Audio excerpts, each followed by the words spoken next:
Szeretettel üdvözlök minden kedves nézőt, hallgatót, én Brunner Bálint vagyok, a Magyar Kömri nevű walesi magyar kulturális kezdeményezés alapítója. És ugye, mint sokan tudjátok, a Magyar Kömrén szeretem bemutatni mindazokat a szervezeteket, amelyek szeretettel és odaadással ápolják a Wales és Magyarország közötti kulturális kapcsolatokat. És ezek közül kétségkívül az egyik legkülönlegesebb a Ne felejtsd Tanoda Newportban, azaz Kasnewitben. Ez ugyanis Wales egyetlen magyar hétvégi iskolája, a mai vendégem pedig Kecskés Márta lesz a Tanoda vezetője. Előbb még elmondanám, hogy ne felejtsetek el feliratkozni a Magyar Kömri YouTube csatornájára, valamint követni bennünket a Facebookon és a Twitteren, hogy ne maradjatok le az ehhez hasonló videókról és egyéb walesi magyar programokról, érdekességekről. Márta, ugye mi már dolgoztunk együtt a múltban, 2022-ben például a Walesi Bárdok újra gondolva című nemzetközi tanulmányi versenyen dolgoztunk magyar diákoknak, de elsősorban azt szeretném kérni, hogy mesélj egy kicsit magadról, a kezdetekről, hogyan kerültél Walesbe, és mivel foglalkoztál akkoriban. Igen, tudni kell rólam, hogy én Jugoszláviából származom, ahol ugye kisebbségként éltünk, és nekem nagyon-nagyon fontos volt az, hogy megismerjek olyan szervezeteket, akik a világban azzal foglalkoznak, hogy a gyermekek, akik mindenfelé megtalálhatóak, megtartsák a gyökereiket, hogy az anyanyelvüket ne veszítsék el, és amikor az ösztöndíj lehetősége felmerült, tehát hogy megpályáztam, hogy kijöhessek az Egyesült Királyságban, akkor pont az volt a cél, hogy segítsem azokat a szervezeteket a tapasztalataimmal, a munkásságommal, akik ezen dolgoznak. És 2018-ban nyertem először, és ösztöndíjasként kijöttem Newportba és Cardiffba, és az itt működő magyar szervezeteknek segítettem. Második évben, 2019-ben újra megpályáztam, ekkor már mint tanítónő dolgoztam a Ne felejtsd Tanodában, hiszen az akkori tanítónő gyermeket várt, és azt éreztük, hogy ezzel tudok legjobban segíteni az itteni szervezeteknek, és Covid időszaka alatt, mivel kisebbik gyermekem itt járt iskolába, mi tulajdonképpen itt maradtunk, hogy ő be tudja fejezni az iskolát, és hát azóta itt vagyunk. Ő iskolába jár, én pedig dolgozom a tanodában. Ugye említetted a Ne felejtsd Tanodát, aminek nem régóta vezetője vagy. Mit érdemes tudnunk a tanodáról? Ugye sokan Newport és Cardiff környékén már nagyon is ismerik majd a munkátokat, meg hogy milyen fajta programok, érdekességek vannak, de ugye a többiek számára érdemes lenne egy áttekintőt kapnunk arról, hogy mivel foglalkoztok. Igen. Hát a Tanoda 2014-ben indult, akkor még nem tanodaként, hanem egy lelkes óvónéni összefogta az itt élő családokban lévő gyerekeket, és különböző kis programokat szervezett nekik. Óvodásoknak szólt, illetve kisebbeknek, akik ilyen baba-mama klub foglalkozásokon tudtak részt venni, és már akkor sikere volt, akkor még csak 5-6 család járt, de a híre az terjedt, hiszen Newportban és Cardiffban is rengeteg család él, és rengeteg gyerek van. Majd az óvónéni visszatért Magyarországra, és Deliforis Mária, aki akkor még anyaként vett részt a foglalkozáson kislányával, úgy döntött, hogy ezt a kezdeményezést mindenféleképpen tovább kell vinni, és átvette hát még akkor is közösség volt tulajdonképpen, de átvette a foglalkozásokat, és nagyon sikeresen egyre több és több család csatlakozott ehhez a kezdeményezéshez, és így jutottunk el oda, akkor már én is itt voltam ösztöndíjasként, ahhoz a gondolathoz, hogy ezt most már tanodává kellene fejleszteni, hiszen sok gyerek jár ide, különböző korosztályokban, és kezdeményezés már volt, tehát megtartották az iskoláskorú gyerekeket is, de mivel egyre többen voltak, ennek egy ilyen szervezetkeretet kellett adni, és azt gondolom egyébként, hogy világviszonylatban is, figyelve így ösztöndíjasként is a többi országban működő tanodákat, és itt az Egyesült Királyságban is a Newporti tanoda az egyedüli, aki heti rendszerességgel működik. Ez is Deliforis Máriának köszönhető, mert ő azt érezte, hogy erre szükség van, és azért ez nagyon nagy munka, hiszen akik ott dolgoznak, önkéntesek, tehát ők egyébként mindenki munkahelyen rendelkezik, vagy pedig pici gyermekekkel dolgozik. Mégis rengeteg munkát teszünk bele abba, hogy hetente a tanoda működni tudjon. És az első pillanattól kezdve ez hetente működött. babamama klubbal, mini csoporttal, kisóvodásokkal, nagy csoporttal és iskolásokkal, és tulajdonképpen egy picit talán a magyar iskolarendszernek a mintájára alakították a tanodának a mindennapjait, megtartottuk az ünnepeket, rendezvényeket szerveztünk a gyerekeknek, és egyre jobban kinőtte magát. A mai nappal már több mint 70 gyermek jár hozzánk heti rendszerességgel, és ez nagyon-nagyon nagy szó. Én azt gondolom egyébként, hogy ebből látszik, hogy azok a szülők, akik elhozzák a gyereküket, nekik mennyire fontos az, tehát azon felül, hogy tisztelik a munkánkat, és tisztelték az előző kollégáknak is a munkáját, azért ez nagyon nagy elhivatottsággal rendelkeznek az iránt, hogy a gyerekek megtartsák az anyanyelvi tudásukat, illetve hogy minél többet megtudjanak az anyaországról. És azt gondolom, hogy azért nagyon-nagyon fontos, mert kicsit talán magamról is beszélve, amikor egy olyan országban élsz, ahol egyébként kisebbség vagy, akkor nagyon-nagyon fontos az, hogy honnan jöttél. Tehát, hogy olyan dolgokat tudjál meg a saját kultúrádról, a saját elődeidről, amik erőt adnak, amik gyökereket adnak, amire büszke tudsz lenni, és amivel ki tudsz állni, és megmutatni magad a világnak, és nem úgy érezni, hogy te más vagy, mint a többi. És tulajdonképpen mi a tanodában erre törekszünk. Tehát olyan programokat szervezünk a gyerekeknek, és olyan tudásanyagot próbálunk átadni, amivel ezeket erősítjük. Tehát túl azon, hogy megismerjük a kultúránkat, hogy népmeséket, verseket olvasunk, tanulunk, a nagyobbaknak bemutatjuk azt, hogy miféle felfedezések vannak, tehát hogy hány kutatónk van, hány híres fejlesztés van, ami Magyarországról indult, és ha már csak a saját osztálytársaiknak az iskolában meg tudják mutatni, hogy a golyóstól az egyébként egy magyar találmány, hanem is a teljes golyóstolnak, de a végleges golyóstolnak a feltalálás az Magyarországhoz kötődik. Vagy ha bevisznek egy Rubik kockát, és megmutatják a többieknek, ezek mind-mind olyan dolgok, és egyébként számtalan ilyen dolog van, amit meg tudunk mutatni a gyerekeknek, amivel egyébként tényleg büszkén előállhatnak, és elmondhatják a társaiknak, akár egy iskolai foglalkozás keretén, vagy akár így a baráti társaságban. Tehát erre törekszünk, és azt gondolom egyébként, hogy a visszajelzések azt mutatják, hogy jó úton haladunk, hiszen a világban a legtöbb tanodában a kamaszkorú gyerekek már nem járnak, vagy kevesebbet járnak, és nálunk megmaradnak a gyerekek. Nem azt mondom, hogy a kamasz gyerekekkel annyira könnyű, mert azért ugye ott életkori sajátosságuknak megfelelően már ugye más érdeklődési körük van, mégis eljárnak hetente, és erre nagyon-nagyon büszkék vagyunk.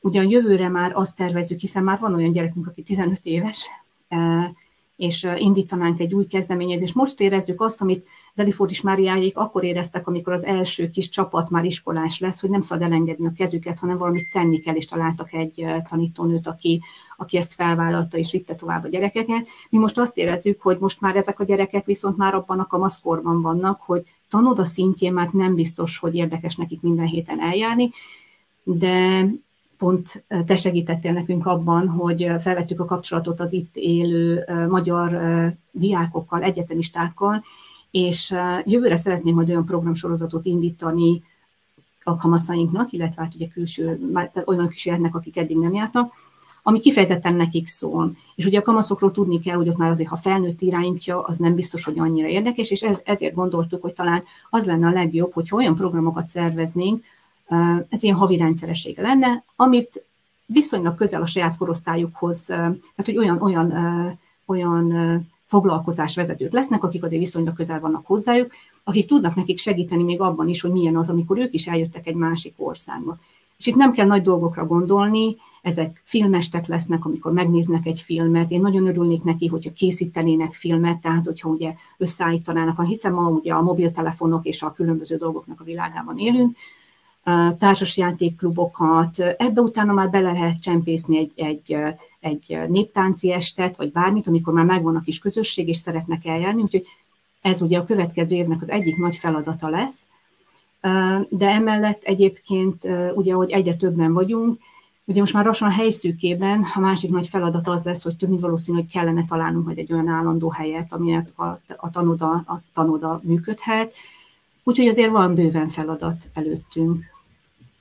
azért azt tudni kell egyébként, hogy amellett, hogy ugye a saját kultúránkat ápoljuk, nyitunk a walesi családok felé is.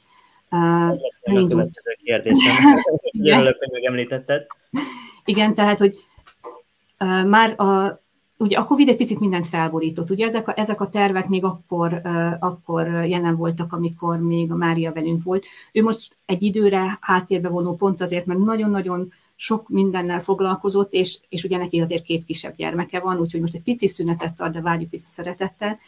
De mikor még ő volt, akkor már beszéltünk arról, hogy jó lenne, ha nyitnánk a walesi családok felé. Ezzel újra a mi gyerekeinknek is picit erősíteni a nemzeti öntudatukat, egyrészt, másrészt pedig megmutatkozni, ugye hogy kik is vagyunk mit tulajdonképpen, és társasjáték estet vagy délutánt csináltunk, mindenki elhívhatta a saját kis walesi barátját, és akkor tanultunk walesi, angol és magyar szavakat, és nagyon-nagyon jó volt.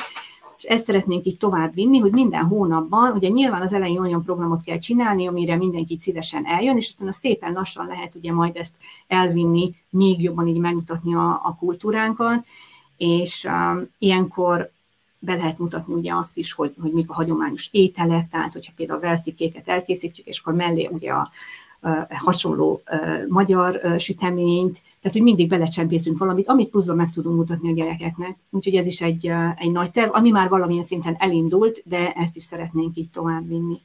Nagyszerű, ugye említetted, hogy néhány ilyen rendezvény már volt, és hogyan fogadták a walesi gyerekek és a walesi szülők ezt a gesztust?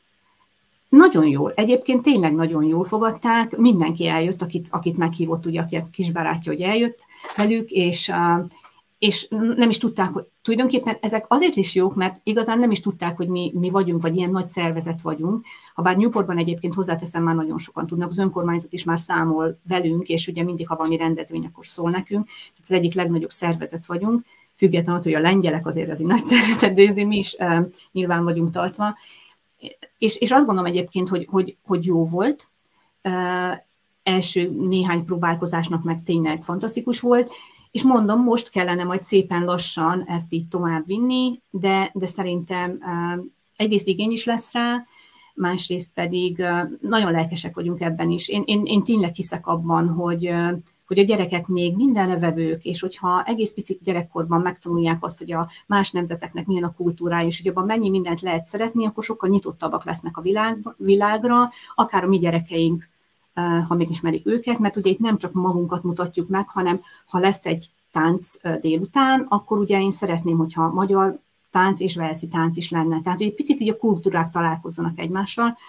A Newporti önkormányzattal beszéltünk is arról, hogy lehetne majd csinálni ilyen kis találkozókat, ahol egyébként akár a népviseletünket, vagy bármit be tudunk mutatni, ami ugye még a mi gyerekeinknek is egy kicsit távol áll, mert ugye ezzel nem találkoznak minden nap. Úgyhogy ilyen próbálkozások azért vannak bőven. Emellett egyébként azt is nagyon fontosnak tartjuk, mert ugye ez Newport, és nyilván körülöttünk azért rengeteg magyar él, és már most például, amikor, tehát hogy megpróbálunk az összes olyan szervezettel együttműködni, akik Cardiffban vannak, Bristolban vannak, hogy a Bristol ugye nem Waleshez tartozik, de azt szeretnénk, ha eznek nem ilyen kis elszigetelt kis közösségek lesznek, és akkor ugye úgymond a saját kis pecsenyét sütögeti mindenki, hanem hogy mi azért egy dologért vagyunk itt, és megpróbálunk egyre több szervezet felé nyitni, és ha van rendezvény, akkor mi elmegyünk, és önkéntesként dolgozunk ezeken a rendezvényeken, ugyanígy meghívjuk őket, most volt a Magyarországi Londoni Nagykövetség támogatásával nálunk egy koncert, és például arra meghívtuk a szervezeteknek az önkénteseit, hogy jöjjenek el, és egyszer ne ők legyenek az önkéntesek, és ők dolgozzanak, miközben ugye tesznek a közösségért, hanem ők legyenek a vendégek, és vendégként meghívtuk őket, megköszönve a munkájukat. Úgyhogy próbálunk így nyitni mindenki felé, és ami még nagyon nagy cél lenne, hogy a Walesben mindenfelé élő magyar családok és gyerekek is szépen lassan bekerüljenek ebbe a kis csapatban, úgyhogy tervezünk majd olyat, ami nyílt rendezvény lesz mindenki számára, ahová meg tudjuk hívni. Mondhatnám, hogy magyar walesi napok, de igazság szerint még, hogy mi lesz, nem, azt így nem tudom, de szeretnénk, hogyha el tudnának évente egyszer jönni máshonnan is a gyerekek hozzánk, és találkoznának a mi gyerekeinkkel, pont azt erősítve a mi gyerekeinkben is, hogy nincsenek egyedül, tehát hogy rengetegen vagyunk, és itt vagyunk. illetve későbbiekben akár időnként online bekapcsolódnának az óráinkba, tehát hogy tartsák a kapcsolatot, levelezhetnek, ugye ezzel ugye az írásolvasás, amit ugye tanítunk a tanodában, azzal lehet erősíteni. Írtunk levelet, ami kimegy majd ugye a világban élő magyar gyerekekhez, hogy felvegyük a kapcsolatot. Ez is tulajdonképpen úgy indult, hogy tanuljunk meg írni, de akkor mit írjunk, hogy eznek legyen valami. Hát akkor ugye mi lenne, hogyha az Amerikában, vagy mit tudom én, Ausztráliában élő magyar kisgyerektől kapna egy levelet, úgyhogy ez is így elindult. Úgyhogy sok mindent próbálunk tenni annak érdekében, hogy a gyerekek ezeket a szombatokat ne tanítási napoknak éljék meg, tehát hogy ne úgy jöjjenek, hogy oda kell megint jönni, be kell ülni a padba és tanulni, mert sokszor egyébként inkább a szülőben van a vágy, hogy a gyerek bekerüljön hozzánk és járjon, és a gyereknek ez még nem biztos, hogy igénye lett volna, főleg akkor, hogyha vegyes házasságban vannak, és mondjuk nem is beszélik annyira a magyar nyelvet. Igen, ezt a kapcsolatban akartam kérdezni, hogy ugye nagyon sok szerintem a gyerekek közül Velszben született, akik hozzátok járnak. Ahogy említetted, ugye vegyes házasságok is vannak, és így aztán arra lennék kíváncsi, hogy vannak-e esetleg olyan kihívások, amikkel meg kellett birkóznotok, hogy integrálni tudjátok ezeket a gyerekeket ebbe a magyar közegbe, és hogy megszeretessétek velük a kultúrát, amihez tartoznak. Igen, egyébként ez nagyon érdekes, mert amikor még picik, akkor ugye hozza őket az anyukájuk. Mondjuk egy 3 évest, ugye nem kérdezi meg, hogy szeretnél, nem szeretné, jönnek, és akkor ugye ott játszunk, meg minden, és jól érzi magát egy gyermek, ha játszik, akkor mindig jól érzi magát. Tehát ez az egyik, ez a könnyebb része. És hogy ahogy nagyobbak, úgy nehezebb, hiszen ugye a mi közösségünkben járó gyerekeknek azért a 80%-a otthon is magyarul beszél. Tehát, hogy viszonylag jól megy nekik a magyar. Ebbe azért bekerülni úgy, hogy azért én meg lehet, hogy értek valamit, de annyira nem beszélek, akkor egy picit így idegennek érzik magukat, vagy nem érzik annyira komfortosnak magukat. És még tavaly, igen, azt hiszem tavaly volt az első olyan év, amikor úgy döntöttünk, hogy befogadunk olyan gyerekeket is, aki egyáltalán nem beszél, de hogy legalább ilyen környezetben legyen, és akkor hát, ha így felszed szavakat, mondatokat, vagy egy picit így jobban elindul a magyar nyelv, mert nagyon sok gyereknél passzív nyelvtudásként ott van, de aktívan nem használják.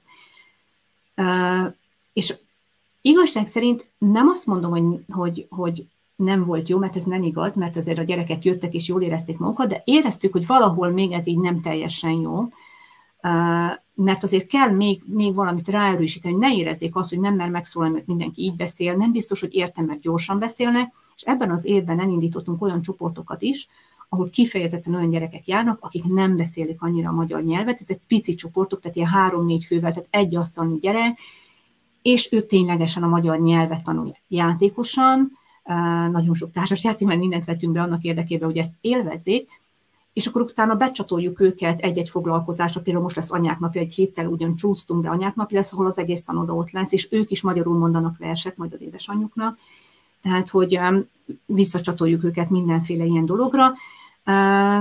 Sőt, vannak olyan gyerekek, akik már jártak, és ővelük úgy osztottuk meg, hogy a kis barátaik ugye a sima csoportban vannak, hogy átmennek 1 órára intenzíven tanulni a magyart, majd visszacsatlakoznak arra a részre, amikor már ugye a játék van, és körjátékok, vagy ilyesmi, és akkor visszajönnek a kis társaikhoz. Úgyhogy próbálunk, ugye nyilván azért a magyar, mint idegen nyelv, azért az egyikünknek sem a szakmája, de próbálunk benne tanulni, és egyébként pedagógusok vagyunk, tehát hogy ugye a gyerek szempontját, ha figyeljük, akkor azért megpróbálunk minél jobban megfelelni, de nyilván ennek idő, meg mi is azért sokszor nem jó döntést hozunk, akkor korrigáljuk egy picit, de hál' Istennek az idejáró szülők azok nagyon-nagyon tisztelnek bennünket, és azt is, amit ebbe beleteszünk, és így, hogyha valami nem úgy sikerül, akkor ez nem úgy van, hogy akkor gyorsan elhagyjuk a tanodát, hanem tényleg akkor le tudunk ülni, meg tudjuk beszélni, és akkor egyébként volt olyan, amikor az iskolás csoportban csak egy ilyen kislány volt, és külön egy tanár csak vele foglalkozott, addig, mi a többiekkel írtunk, olvastunk, azért, hogy maradjon ott, hiszen azért a kamaszoknál már más, tehát nagyon sokszor ott jön el az idő, hogy rájön, hogy ugye neki az édesanyja vagy az édesapja magyar, és ő nem beszéli ezt a nyelvet, és akkor az igény felmerül, hogy ő azt szeretné, és akkor így befogadva megint ugye teljesen másképp kell hozzáállni, és ugye erre például most kifejezetten jó volt ez a csoport, amit elindítottunk, hogy ott megszólalnak, amíg ugye a sima csoportban annyira nem. Illetve ami még nagyon sokat dob majd ezen a helyzeten, hogy ugye a Covid alatt nem lehetett menni, és még nem is voltak 10 év feletti gyerekeink, de ugye Covid után most először már vannak olyan gyerekek, akikkel el tudunk menni a Rákóczi táborba Magyarországon, egy hetet ott töltenek, a világ minden tájáról jönnek a gyerekek. És idén először mi is megyünk. Ugyanúgy volt egy picit nagyobb létszámmal, aztán most egy kicsit kevesebben lettünk, de hogy elindultunk, és elvisszük a gyerekeket oda, és ezt most már minden évben szeretnénk menni, mert hogyha elmennek oda, és ott meg még jobban ugye egy hétig csak azt látják, hogy rengetegen vagyunk, és hogy milyen jó dolgok vannak, és milyen Magyarország. Vannak olyan gyerekek, akik most mennek először Magyarországra a program alapján, tehát hogy egyébként nem voltak még. Úgyhogy szerintem ezek nagyon, nagyon jó dolgok, és ezekkel tudjuk sokkal jobban a gyerekekkel megtartatni az identitásukat, mintha kifejezetten csak írni, olvasni tanítjuk őket, vagy mondjuk történelmi dolgokat, vagy Petőfi Sándorról nem tudjuk vele megfogni a kamaszt, mert ő ugye máshol él, teljesen másban. De ha például ugye a Kávészünet zenekar, aki itt volt nálunk, őket pont azért örültünk, hogy jönnek, mert ugye ők pont ezeket a klasszikus verseket zenésítették meg. És ezt hallgatva a gyerekeknek bemegy a fülébe, és egy-egy verset úgymond megtanul, és ezen a napon például az iskolásainknak ez volt a tanóra. Tehát a koncert volt a tanóra, amire mi előre készültünk a verseket, picit feldolgoztuk, stb. És akkor ők itt meghallgatták, utána ugye játszottak egy nagyot, tehát ez volt például az órájuk, úgyhogy így próbáljuk színesíteni. És ha már a nyelvoktatásról beszéltünk, ugye azt hallottam, hogy mostanában a felnőttek felé is nyittok, olyan velsziek, britek felé, akiket érdekel a magyar nyelv, a magyar kultúra, vagy esetleg már el is kezdtek magyarul tanulni. Erről egy kicsit tudnál mesélni? Igen, tehát nagyon sokféle dolog volt a fejünkben, hogy mit lehetne nyitni, aztán ahogy ugye alakul a helyzet, úgy próbálkozunk, és akkor ugye amikor láttuk azt, hogy nagy az igény arra, hogy azok a gyerekek jöjjenek, akkor ugye többen megkérdezték, hogy is a felnőttekkel, tehát férjekkel, feleségekkel mi lesz. És akkor gondoltunk egy nagyot, hogy mi lenne, hogyha egy ilyet hirdetnénk, és tényleg a magyar, mint idegen nyelvet tanítanánk felnőtteknek. Ez a klasszikus nyelvtanítás módszereivel, találtunk rá nagyon jó kis könyveket, meg ilyesmit, és elindítottuk. És megmondom őszintén, hogy mi is meglepődtünk, hogy milyen sokan jelentkeztek, és következő héten indulnak a tanfolyamok, úgyhogy lesznek olyanok, akik messzebbről jönnek, és online fognak tanulni, és lesznek, akik pedig személyesen találkoznak, és tanulnak. És ugye mindenki tudja, hogy nemrégiben új tiszteletbeli konzulunk lett, aki egyébként már magyar származású, édesapja révén, és ő is úgy néz ki, hogy csatlakozni fog a csoportunkhoz, és megtanul magyarul. Nagyszerű. És ugyebár arról is tudok, hogy a tanoda mellett mással is foglalkozol, van egy módszered, amelyel a gyerekeket megtaníthatjuk összetetten gondolkodni. Esetleg erről is mesélnél egy kicsit? Kíváncsi lennék. Igen, hát aki engem ismer, az tudja, hogy én, hogyha ugye általában egy női táskában minden megtalálható, játék általában az én táskámban mindig van egy játék, úgyhogy viccesen azt szoktam mondani, hogy én egyébként tényleg mindenhol játszom. Nagyon régóta dolgozom a játékok világában, egyébként pedagógus vagyok, de mindig éreztem azt, hogy a gyerekek felé egy picit, tehát hogy ez a frontális oktatás meg ilyesmi, ez azért annyira nem működik sok gyereknél, és hogy valamivel színesíteni lehet ezt a dolgot. És hál' Istennek a játékpiac körülbelül 10-15 éve elindult egy nagyon-nagyon jó irányba, ami a társas játékokat és logikai játékokat illeti, és fantasztikus játékokat gyártanak, amik tesztelve vannak, nagyon jól működnek.